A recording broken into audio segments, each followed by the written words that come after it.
We're back on the Sports Zone. I am Mike Aglialoro.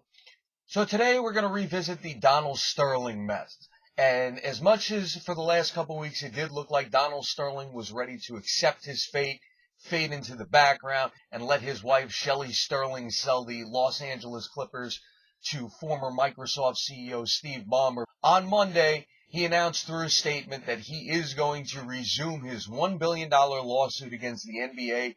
And it is possible that he's going to file a lawsuit against Shelly Sterling, challenging the sale of the Clippers and challenging the mental incompetent ruling which Shelly found against Donald in May.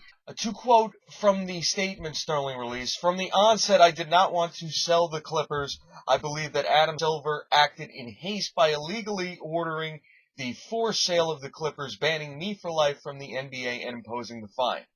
Adam Silver's conduct in doing so without conducting any real investigation was wrong. The action taken by Adam Silver and the NBA constitutes a violation of my rights and flies in the face of the freedoms that are afforded to all Americans." So, once again, it does not look like Donald Sterling is going anywhere, and I gotta be honest, I said it a couple weeks ago when the sale first happened. The NBA should be ashamed of themselves for not going forward with the Board of Governors meeting, which was scheduled to happen on Tuesday, June 3rd. And at this Board of Governors meeting, they were supposed to vote on whether or not to terminate Donald Sterling's ownership. So now, as a result of that not happening, Mr. Sterling has the power to draw this thing out as long as he wants to, and the NBA just has to go along with it because he's still technically an owner. And what's worse in my eyes is that Monday there was a quote from Adam Silver when he was being interviewed on CNN. He's unsold his club several times over the years. There's well-noted incidents in the league where he was right at the closing, and at the last minute he decided not to sell. And until he signs that document, we still have pending litigation with him.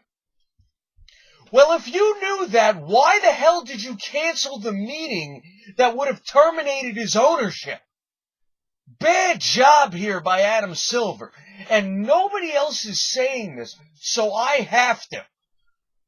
If you knew he was going to draw this out, you had the power to terminate his ownership right then and there, and all the litigation in the world wouldn't have changed the fact that you and your league would have voted to cast him out. And you didn't do that. Bad job. But, it's been said many times, the funny part here is during the course of Shelly Sterling's negotiation to sell the Clippers, she actually indemnified the NBA from damages in future lawsuits from Donald Sterling as part of the agreement. So that means she is basically going to foot the bill for any legal fees that come out of Donald Sterling's litigation. So yes, Donald Sterling is in fact suing himself here if this all goes on. Is it fair to ask the question of whether or not Shelly is in cahoots with Donald to draw this whole thing out? Yeah, as part of the agreement with Steve Ballmer, it's been reported that she retains some sort of minority ownership role in this. So you would think that would be enough to keep her away from anything Donald's got planned. But if the ties between the two of them really run deep, and they really are as intertwined as the NBA and the Wall Street Journal reported, this whole thing can go on for years and years and years. And the NBA canceled their meeting that would have voted to terminate Donald Sterling's ownership. So they allowed this whole thing to happen. Bad job by Adam Silver here. And once again, I think SportsZone is going to be the only ones that wind up saying it. The NBA had the power to terminate his ownership at the June 3rd meeting, and when Shelly Sterling and Stephen Ballmer announced that they had an agreement to sell the Clippers, they canceled the meeting. Terrible idea. Terrible idea. That's going to do it here. Check out everything else we got on the Sports Zone. We got Jake Dixon's review of the NHL Stanley Cup Finals through the first 3 games, and we got other stuff from Aaron Hadasme, Tom Lembo, Jay Rofsky, Dave Tice, and George Murphy. Like us on Facebook, follow us on Twitter at WeAreSportsZone. Send us any questions and comments you may have, Thanks everyone for watching. For This is SportsZone, I am Mike Aglialoro.